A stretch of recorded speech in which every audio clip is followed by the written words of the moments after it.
Hoje você vai saber a diferença entre efeitos sonoros, Foley e trilha sonora. A trilha sonora é a trilha sonora, gente. É a musiquinha que você coloca ali por trás do vídeo. Pronto, você já sabe.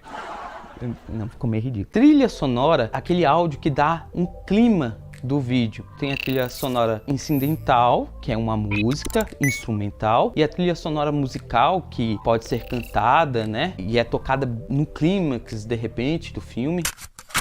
Foley, a diferença de Foley para efeitos sonoros. Foley é aquele áudio das coisas do mundo real.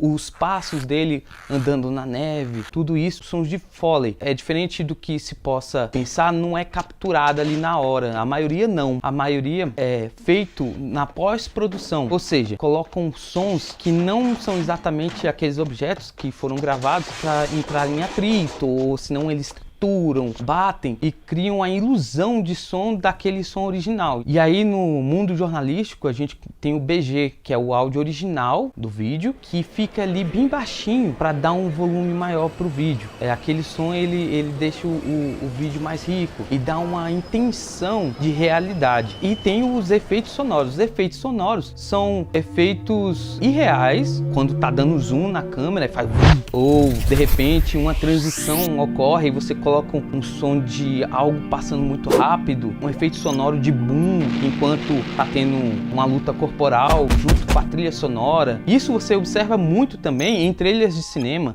onde você nota aquele som de pam. Falei que nem um Sérgio Moro agora. Bom, se você tiver alguma dúvida, coloca aí nos comentários e a gente vai aprendendo junto, tá bom? Muito obrigado e até o próximo vídeo.